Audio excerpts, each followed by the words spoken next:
निज आत्मा को जान कर पहचान कर जम कर जो बन गए परमात्मा पर्याय में भी साध्य है आराध्य आराधना के सारे हो नमन जिन देव को जो भव जन के पार भव चक्र से जो भव सदा पार उतारती जग जान में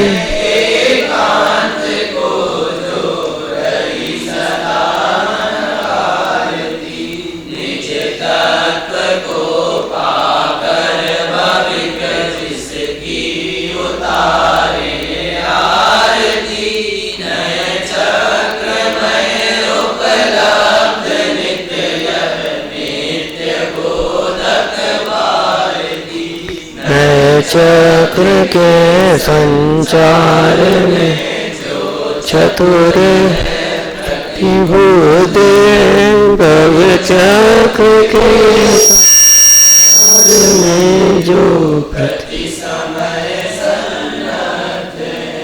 निज आत्मा की साधना में निरत तन मन लगन भव्य जन के शरण जिनके चरण उनको नमन कर कर नमन निज भाव को जिन जिन गुरु जिन वचन को निज भाव निर्मल करण को जिन वर कथित नय चक्र को निज बुद्धि बल अनुसार प्रस्तुत कर रहा हूँ ध्यान रखना चाहिए यदि हो कहीं कुछ स्खलन यदि हो कहीं कुछ स्खलन। परम भाव प्रकाशक नय चक्र द्रव्यार्थिक पर्यायार्थिक स्वरूप और विषय वस्तु ये प्रकरण अपना यहाँ आज संपन्नता की ओर है। फिर इसके संबंध में उठने वाले प्रश्नोत्तरों की चर्चा करेंगे। द्रव्यार्थिक और पर्यायार्थिक न्याय ये क्रमशः वस्तु के दो मूल पार्ट द्रव्य और पर्याय इनको विषय करते हैं। द्रव्य और पर्याय ये दोनों मिलकर पूरी वस्तु है, इसलिए वस्तु द्रव्य पर्यायात्मक है। वो पूरी वस्तु प्रमाण का विषय होती है और उस प्रमाण के एक अंश को विषय करना वो न्याय का काम है। तो द्रव्यार्थिक और पर्यायार्थिक एक एक अंश को ग्रहण करने वाले एक एक न्याय हो गए। द्रव्य पक्ष में सामान्य अभेद नित्य और एक इस तरह की बातें गर्भित होती है। पर्याय पक्ष में विशेष भेद अनित्य और अनेक ये बातें गर्भित होती है। इसलिए जब द्रव्य को विषय करने वाला द्रव्यार्थिक है तो इसका अर्थ अकेला द्रव्य को विषय करना इतना मात्र नहीं होता, अपितु सामान्य अभेद नित्य और एक इन सबको विषय करने वाला द्रव्यार्थिक है, यह अर्थ होता है। द्रव्य क्षेत्र काल भाव के आधार पर आपको बात को समझना पड़ेगा। इसी तरह से क्षेत्र काल भाव और द्रव्य ये पर्यायार्थिक न्याय पर भी घटित कर लेना चाहिए। उनमें विशेष भेद और अनित्य अनेक की अपेक्षा से बात होगी। द्रव्यार्थिक और पर्यायार्थिक की कुछ परिभाषाएं भी हमारे सामने आई, जिसमें माइल धवल स्वामी ने पज्जय गौणम किच्चा दव्वम पिय जो गिरणई लोए सो दव्वत्तीय वणियो विवरियो पज्जयत्थि न हो। इस तरह द्रव्यार्थिक और पर्यायार्थिक नय की परिभाषा में गौणम किच्चा शब्द डालकर गौण शब्द को विशेष रूप से बतलाया है कि यहाँ अपर पक्ष की गौणता अपेक्षित है। ठीक है। इसी तरह से समय सार ग्रंथ 13वीं गाथा की टीका आचार्य अमृतचंद्र स्वामी वे तत्र द्रव्य पर्यायात्मके वस्तुनि द्रव्यम मुख्यतयानुभाव्यतीति द्रव्यार्थिक है। तो द्रव्य को मुख्य रूप से अनुभव करावे, इसमें भी अपर पक्ष की गौणता छिपी हुई स्पष्ट दिखाई दे रही है। खैर ये सब प्रकरण हुए। इसके बाद एक प्रकरण दिया यहाँ इनके स्वरूप को स्पष्ट करने के लिए 114 नंबर गाथा का, है ना, प्रवचन सार की 114 नंबर गाथा, जिसमें द्रव्यार्थिक चक्षु और पर्यायार्थिक चक्षु की बात कही गई। बहुत सुंदर प्रकरण था। एक पक्ष से देखते समय दूसरे पक्ष रूप आँख को सर्वथा बंद रखना है, यह प्रयोग किया है हिंदी अनुवादकारों ने। और जब संस्कृत के मूल शब्द हम देखते हैं तो वहाँ एकांत शब्द का प्रयोग किया गया है। तो उस पूरे प्रकरण को देखने से ये महत्वपूर्ण बात हमारे ख्याल में आई कि हमारे यहाँ जिनागम में सर्वथा शब्द का भी प्रयोग है, हमारे यहाँ जिनागम में एकांत शब्द का भी प्रयोग है। इसलिए जब द्रव्यार्थिक चक्षु से देखा जाता है तो पर्यायार्थिक चक्षु को सर्वथा बंद करने की बात है। जब पर्यायार्थिक चक्षु से पर्याय वाले पक्ष को देखा जाता है तो द्रव्यार्थिक चक्षु के सर्वथा बंद करने की बात है। थोड़ी बहुत भी यदि वो आँख खुली रहेगी तो उसकी जो विषयभूत वस्तु है वो उतनी स्पष्ट, उतनी क्लियर नहीं दिखाई देगी जैसी क्लियर दिखनी चाहिए। हमें द्रव्यार्थिक नय के विषयभूत द्रव्य स्वभाव को ही देखना है। कोई व्यक्ति इस प्रकार की बात कहे, हमें पर्यायों को देखने से क्या मतलब है, अपना काम तो द्रव्य दृष्टि से ही होगा, ऐसा विचार कर कोई पर्याय चक्षु को फोड़ने की बात करे तो वो व्यक्ति एकांतवादी मिथ्या दृष्टि ही कहलाएगा। इसी तरह से अपर पक्ष भी, दूसरे वाले व्यक्ति भी यदि ये कहें कि काम तो पर्याय में ही होना है और उस पर्याय को देखने के लिए बार बार द्रव्यार्थिक चक्षु को बंद करना पड़ता है, इस झंझट में कौन उलझे, ऐसा विचार कर कोई द्रव्यार्थिक चक्षु को सर्वथा बंद करने की बात कहे, सर्वथा बंद की बात कहे उसमें दिक्कत नहीं है, फोड़ लेने की बात कहे तो वह भी एकांतवादी मिथ्या दृष्टि ही हो जाएगा। लक्ष्य भेदी का एग्जाम्पल दे करके चर्चा की गई। ये सब चर्चाएं अपन अपेक्षित विस्तार से पीछे कर चुके हैं। आज तो इस विषय का एक अंतिम प्रकरण जो सर्वथा इस बात को हाईलाइट करके यहाँ निरूपित किया है, दादा ने इतने सुंदर ढंग से इस बात को समझाया है यहाँ, बहुत तार्किक शैली में और बहुत गहन चिंतन पूर्वक ये विषय निकल के सामने आया है। इसमें सर्व, सर्वत्र, सर्वदा और सर्वथा इन 4 शब्दों की अपेक्षा से यहाँ बात कही है। देखिए पेज नंबर 217 है, अंतिम पंक्तियों से हम बात को आगे बढ़ाते हैं। कोई बात यदि आप लोगों के उपयोग में स्पष्ट ना हो तो आप अवश्य बोलें, कोई बात नहीं समझ में आई हो तो। जब तक बात समझ में नहीं आएगी हम आगे नहीं बढ़ेंगे, ठीक है ना, लेकिन सुई नहीं अटकनी चाहिए, ठीक है ना। आ गई क्या समझ में बात? चलें फिर आगे। 217 अंतिम पंक्तियां। सर्वथा शब्द का प्रयोग यद्यपि मिथ्या एकांत के अर्थ में भी होता है।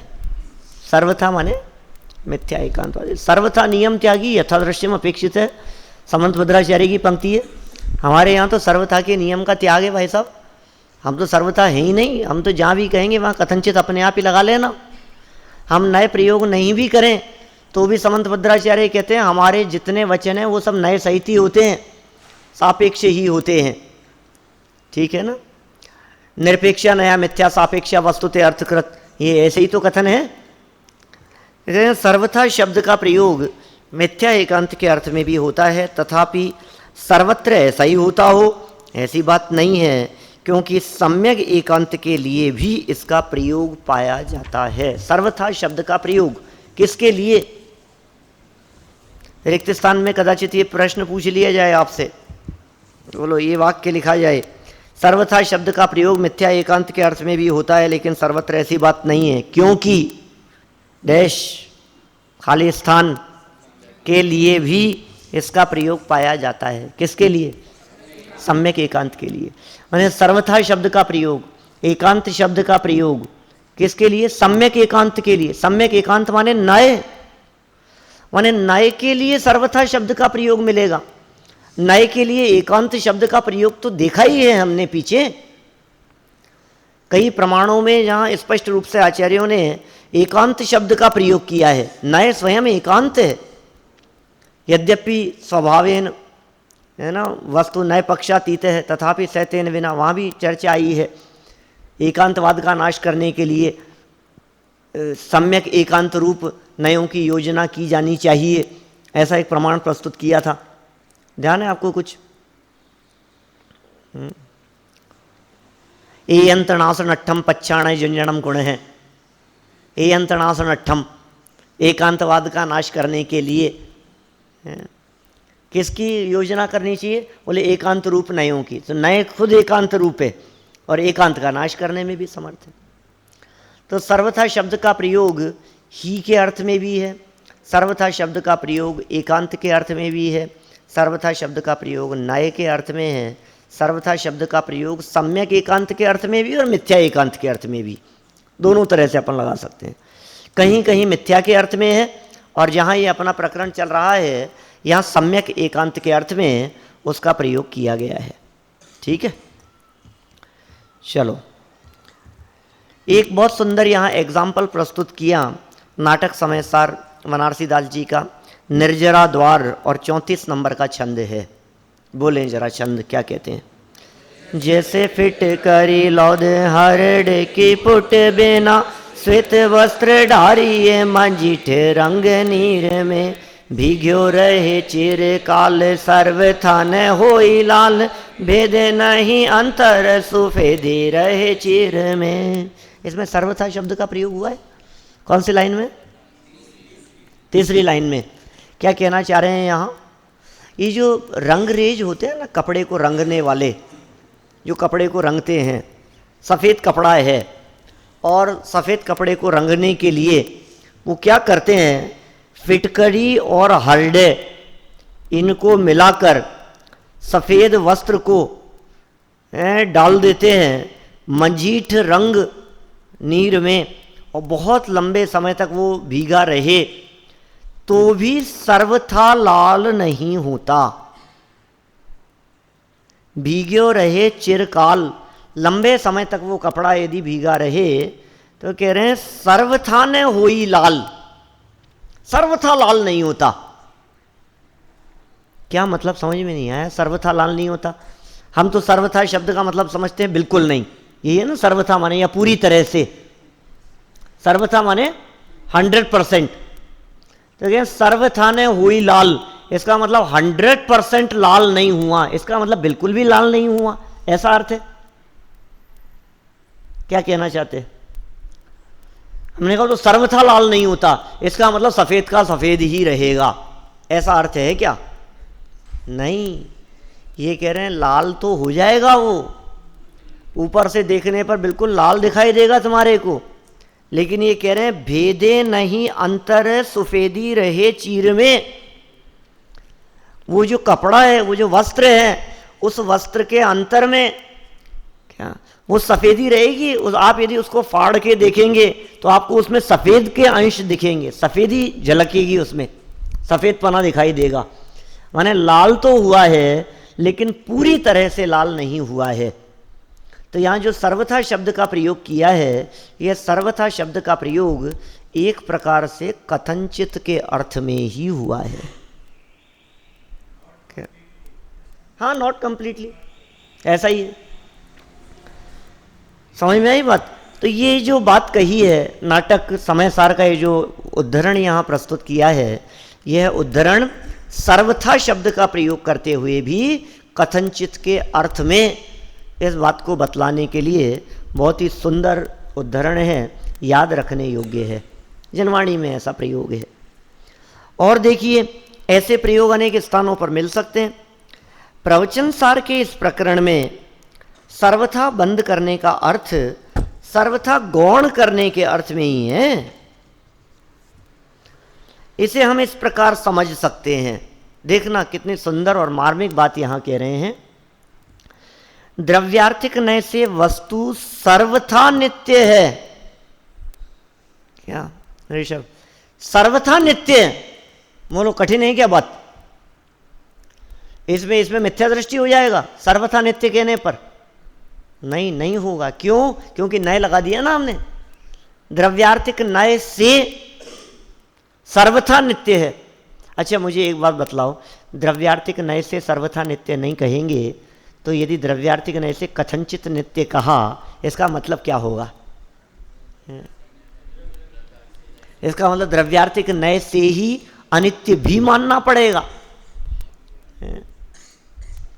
जब हमने दृष्टि बतला दी इस दृष्टि से, तो वो दृष्टि बतला देने के पश्चात उसमें सर्वथा शब्द का प्रयोग कर लिया तो कोई बाधा नहीं है। उस दृष्टि से तो सर्वथा ऐसा ही है। वजन की दृष्टि से तुम 55 किलो के हो, वजन की दृष्टि से सर्वथा 55 किलो का है। वजन की दृष्टि से कि नहीं, वजन की दृष्टि से 5 फुट 5 इंच का भी कहो। कैसे कहें? ऐसा हो ही नहीं सकता है। जब हमने दृष्टि स्पष्ट कर दी है, अपेक्षा स्पष्ट कर दी है, तो फिर सर्वथा शब्द का प्रयोग करने में कोई आपत्ति नहीं है। द्रव्यार्थिक नय से सर्वथा नित्य है, इसका मतलब द्रव्यार्थिक नय से नित्य ही है, ये अर्थ हुआ। देखिए, समझ में आई बात?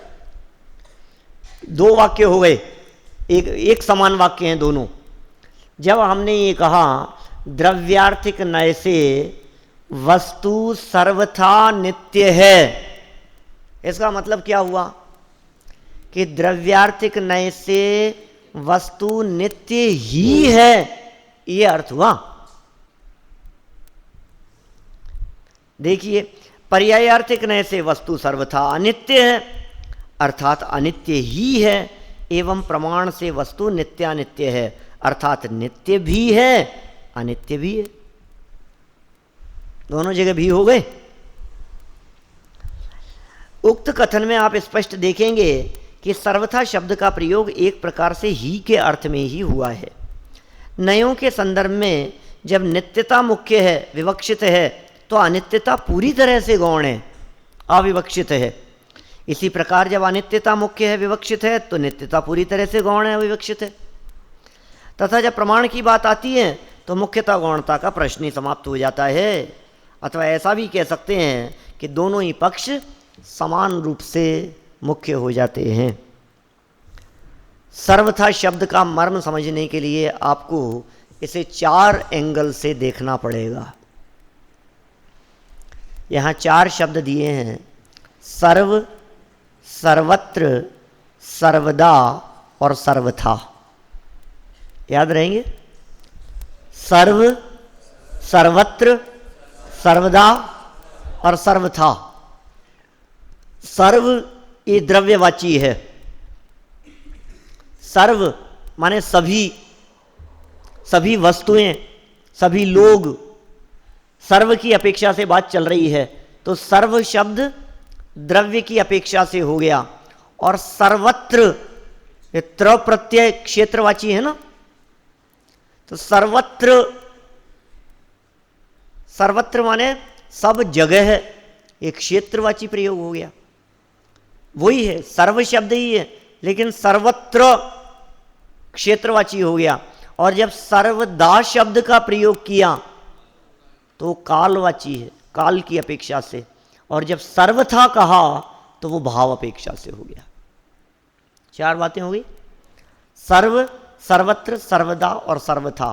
तो ये चारों बातें अलग अलग अपेक्षाओं से है ना, एक द्रव्य की अपेक्षा, एक क्षेत्र की अपेक्षा, एक काल की अपेक्षा, एक भाव की अपेक्षा, अलग अलग अपेक्षाओं से बात हो गई।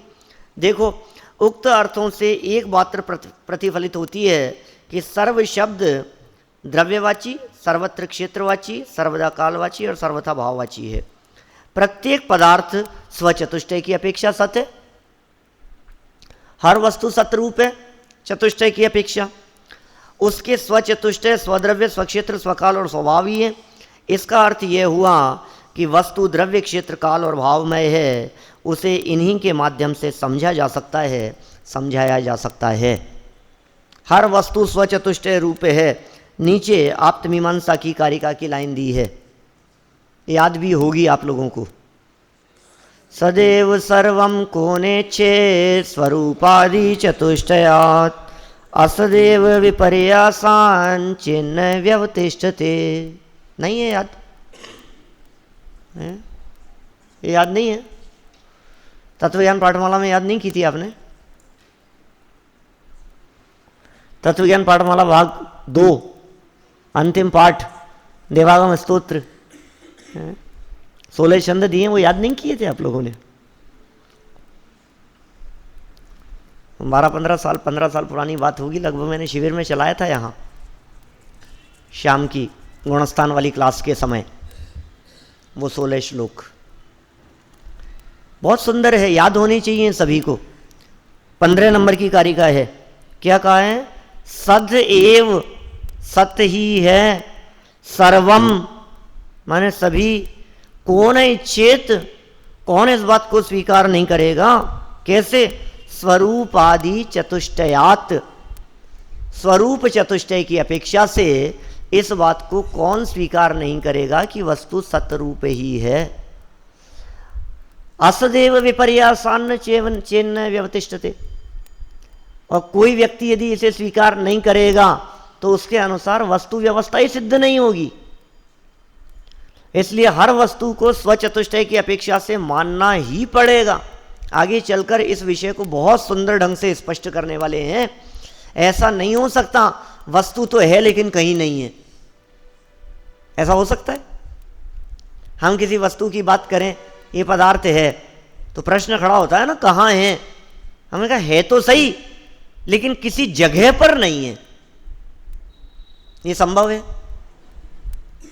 ऐसा कैसे होगा? वस्तु है तो जगह तो होगी ही, कि जगह भी है, वस्तु भी है, लेकिन काल नहीं है, कब ये नहीं है, तो कैसे होगा? भाव पक्ष भी उसमें होगा। वस्तु यदि है तो द्रव्य, क्षेत्र और काल भाव ये उसमें नियम से होंगे। इस प्रकरण को एक को भी मिसिंग करने से क्या प्रॉब्लम होगी, इस आधार पर बहुत सुंदर ढंग से आगे प्रश्नोत्तरों वाले प्रकरण में समझाया है।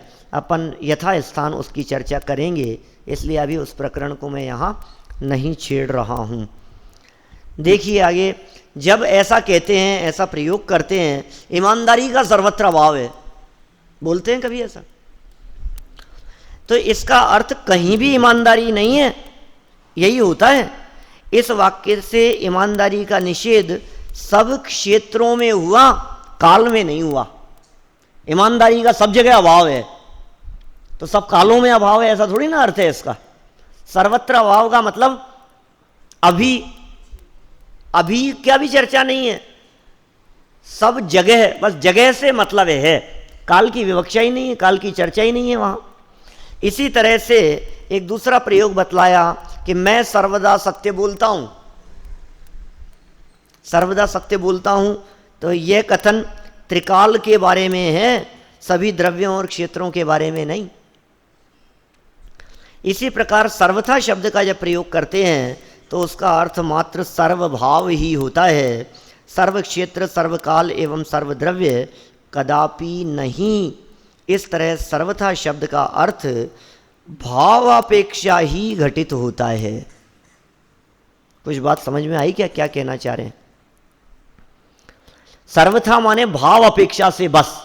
जब हमने कहा किसी भी बात के बारे में कि ये तो सर्वथा ऐसा है, तो इसका मतलब भाव अपेक्षा से समझना, द्रव्य अपेक्षा नहीं, क्षेत्र अपेक्षा नहीं, काल अपेक्षा नहीं। हाँ, कभी कभी ऐसा भी हो जाता है कि सर्वथा शब्द का प्रयोग द्रव्य, क्षेत्र, काल, भाव चारों के अर्थ में हो। ऐसे भी प्रयोग हो जाएंगे कभी, क्योंकि सर्वथा शब्द अंत में है ना, सर्वथा अंत में है, तो अंत दीपक के रूप में किसी विषय को सर्वथा कहा गया हो तो द्रव्य क्षेत्र काल भाव चारों बातें घटित करनी पड़ेगी उसमें। ऐसे प्रयोग भी शास्त्रों में कई मिल जाएंगे। और ये बात भी है कि द्रव्य क्षेत्र काल भाव में भाव पक्ष तो मुख्य होता ही है।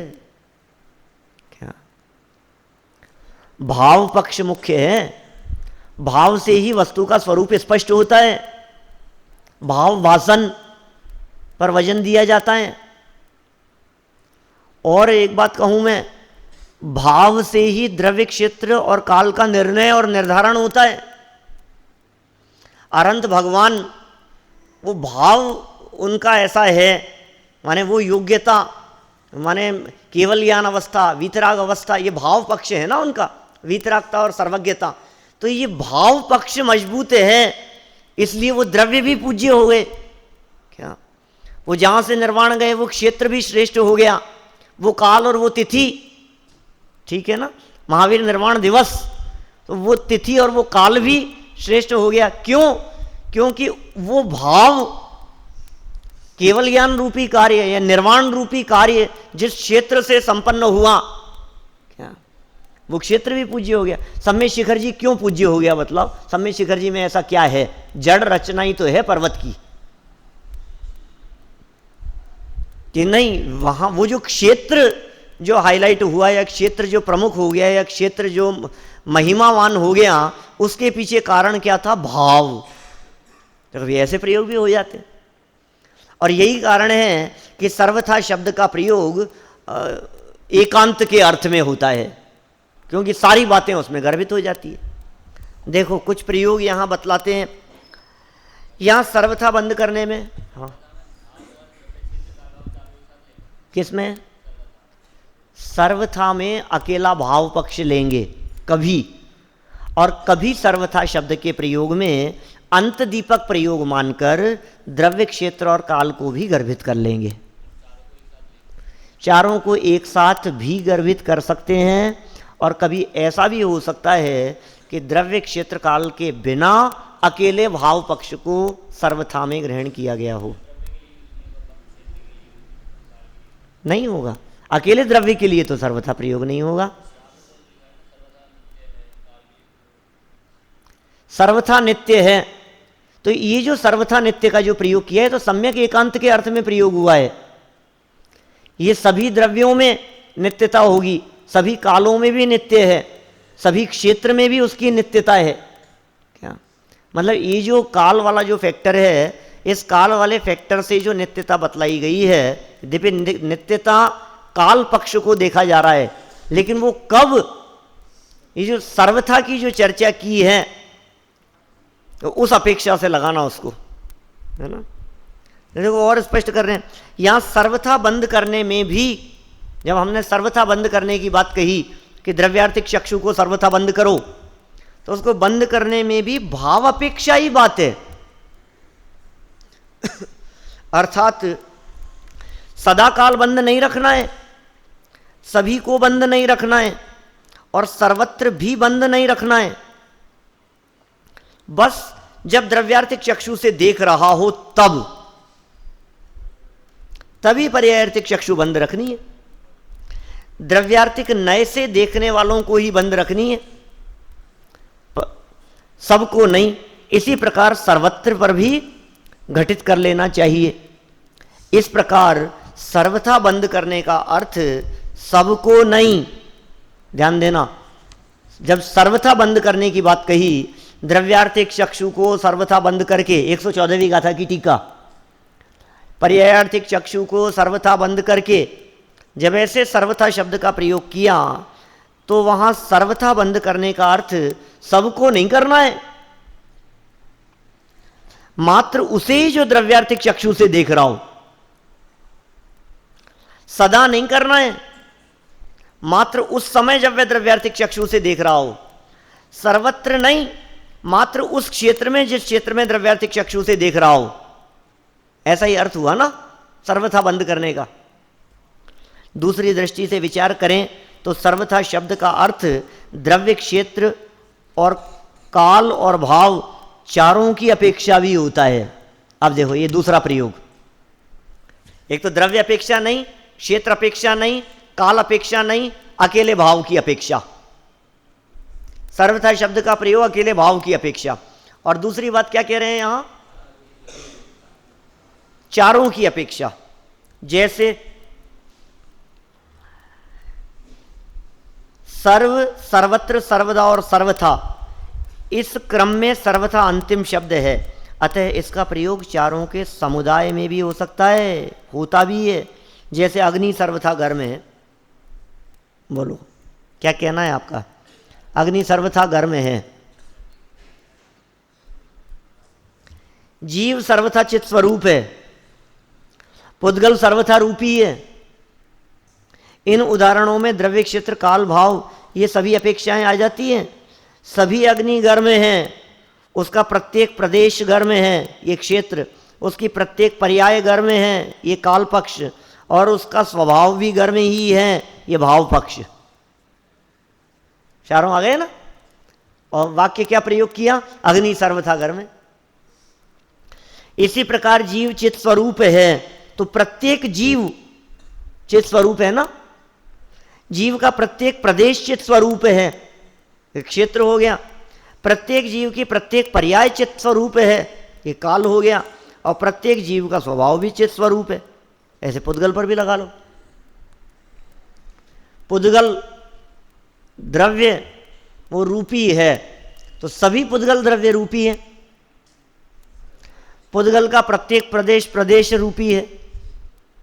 पुद्गल प्रत्येक काल में रूपी है, ठीक है ना। और पुद्गल का विशेष गुण है रूपी।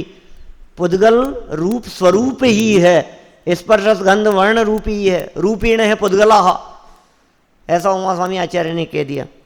इस प्रकार हम देखते हैं कि द्रव्य, क्षेत्र, काल, भाव चारों में घटित करने पर भी सर्वथा शब्द से मिथ्या एकांत नहीं हुआ, क्योंकि जीव स्वचतुष्टय से चित स्वरूप ही है, अग्नि स्वचतुष्टय से घर में ही है, एवं पुद्गल स्वचतुष्टय से रूपी है। अब सर्वथा शब्द का प्रयोग करने पर भी मिथ्या एकांत नहीं हुआ। प्रयोग किया हमने सर्वथा का, हमने कहा जीव सर्वथा चित स्वरूप है, तो हमारे ऐसा कहने पर क्या ये मिथ्या एकांत हो गया? क्या हम एकांतवादी हो गए? शुभ अशुभ वृत्ति एकांत दुख अत्यंत मलिन संयोगी है, दादा ने लिखा ना पूजन में। सिमंदर भगवान पूजन में फल के छंद में दादा ने एकांत शब्द का प्रयोग किया है। अरे क्या बात कर रहे हो, हमारे यहाँ एकांत। शुभ अशुभ वृत्ति कैसी है? नहीं, थोड़ी बहुत तो सुख देने वाली होगी, थोड़ा बहुत तो आनंद है उसमें? बिल्कुल भी नहीं है। सर्वथा के अर्थ में प्रयोग है वो, एकांत रूप, सम्यक एकांत के अर्थ में है, एकांत रूप से दुख। वस्तुतः बात ऐसी है कि सर्वथा शब्द को यदि अपर पक्ष की गौणता के अर्थ में समझा जाए तो मिथ्या एकांत नहीं होता। जब उसे अपर पक्ष के निषेध के अर्थ में प्रयोग किया जाता है तो मिथ्या एकांत का दोष आता है। आप कैसा प्रयोग कर रहे हैं? अपर पक्ष की गौणता के अर्थ में प्रयोग कर रहे हैं, सर्वथा बंद करने के निषेध रूप में प्रयोग कर रहे हैं, या फोड़ देने के अर्थ में प्रयोग कर रहे हैं?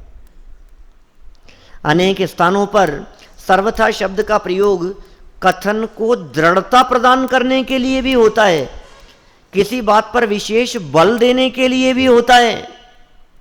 बोलो, बहुत प्रयोग आपको ऐसे मिलेंगे जिनमें वचन का जो प्रयोग किया है सर्वथा शब्द का, वो बल देने के लिए, ही शब्द का प्रयोग दृढ़ता के लिए है, ऐसे प्रयोग मिलेंगे। यहां तक कि ध्यान आकर्षित करने के लिए भी होता है। अब यह हमारे विवेक पर निर्भर करता है कि हम उसका सही भाव समझते हैं या नहीं। बोलो क्या कहना है? ये भाव अपेक्षा ही तो है। मैंने जब हमने अग्नि को गर्म कहा है, हैं? ज्ञान मात्र आत्मा ऐसे जो प्रयोग करते हैं, कोई भी द्रव्य क्षेत्र काल भाव होगा उसके अंदर घटित, लेकिन ये गुण है ना, भाई द्रव्य में तो वस्तु ली जाती है, क्षेत्र में प्रदेश लिए जाते हैं, काल में पर्यायें ली जाती है और भाव में गुण धर्म लिए जाते हैं। तो जब गुणों की अपेक्षा से बात होगी तो वो भाव पक्ष होगा। ठीक है ना? हाँ, घटित कर सकते हैं ना, घटित हो ही रहा है। तो कभी ऐसे प्रयोग भी होंगे जिनमें एक ही अर्थ में प्रयोग किया गया या दृढ़ता के अर्थ में, जैसे वस्तु को हमने नित्य कहा, सर्वथा नित्य है, तो वास्तव में ये प्रयोग जो सर्वथा का किया गया है ये दृढ़ता के लिए है। द्रव्यार्थिक नय से, तो नय तो बतला दिया, अलग हो गई बात, नय से और सर्वथा। तो द्रव्यार्थिक नय से, अब जब द्रव्यार्थिक नय से प्रयोग किया तो समझना द्रव्यार्थिक नय का यह प्रयोग वस्तु की काल संबंधी विशेषता को बतलाने वाला है। तो फिर सर्वथा शब्द का प्रयोग क्यों कर रहे हैं यहां? कि दृढ़ता के लिए कर रहे हैं, अपर पक्ष को यहां मुखरित नहीं करना, इसलिए सर्वथा शब्द का प्रयोग कर रहे हैं। समझ में आ रही है बात?